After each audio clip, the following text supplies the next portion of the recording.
Hello students, welcome back to my channel. आज का हमारा टॉपिक रहने वाला है फ्रैंक कॉन्डोन प्रिंसिपल। हम उसका इंट्रोडक्शन देखेंगे, एक्सप्लेनेशन देखेंगे और हम देखेंगे उसका एक डायग्राम। ये मेरे एक स्टूडेंट की डिमांड पे मैंने ये लेक्चर बनाया है। इसके बाद हम एमएससी फर्स्ट सेमेस्टर के लेक्चर शुरू कर देंगे।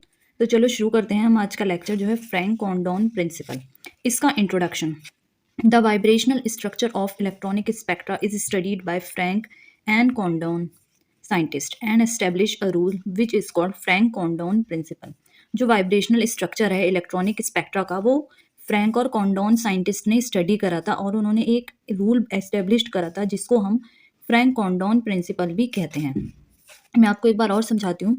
The vibrational structure of electronic spectra का वाइब्रेशनल स्ट्रक्चर फ्रैंक और कॉन्डोन साइंटिस्ट ने स्टडी किया था और उन्होंने एस्टेब्लिश करा था एक रूल, जिस रूल को हम फ्रैंक कॉन्डोन प्रिंसिपल कहते हैं।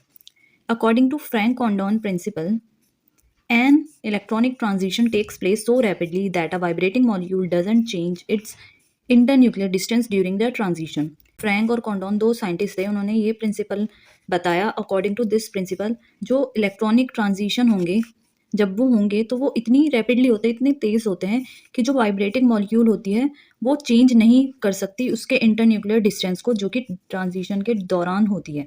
मैं आपको एक बार और समझाती हूँ। जो इलेक्ट्रॉनिक ट्रांजिशन होगी जब वो होती है तो वो इतनी ज़्यादा फास्ट होती है कि जो वाइब्रेटिंग मॉलिक्यूल होता है उसका इंटरन्यूक्लियर डिस्टेंस चेंज नहीं होता ड्यूरिंग द ट्रांजिशन। ये कहा था फ्रैंक कॉन्डोन प्रिंसिपल ने।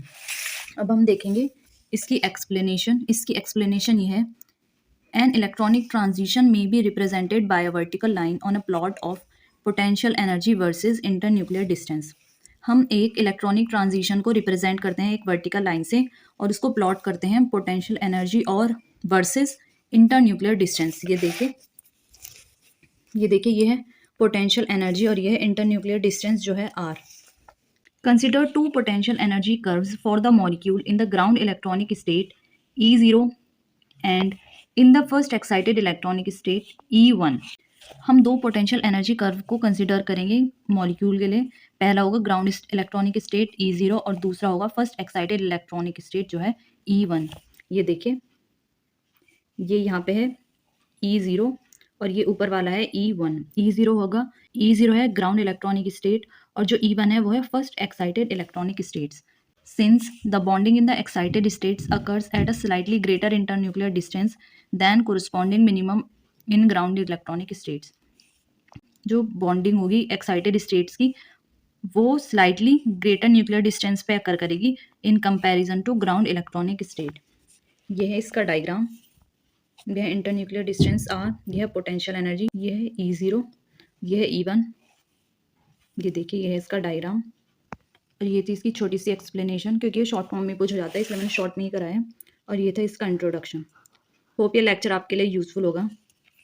अगर आपको ऐसे ही पढ़ाई की वीडियोस चाहिए तो मेरे चैनल को सब्सक्राइब करें और वीडियोस को लाइक और शेयर करें। Thank you for watching.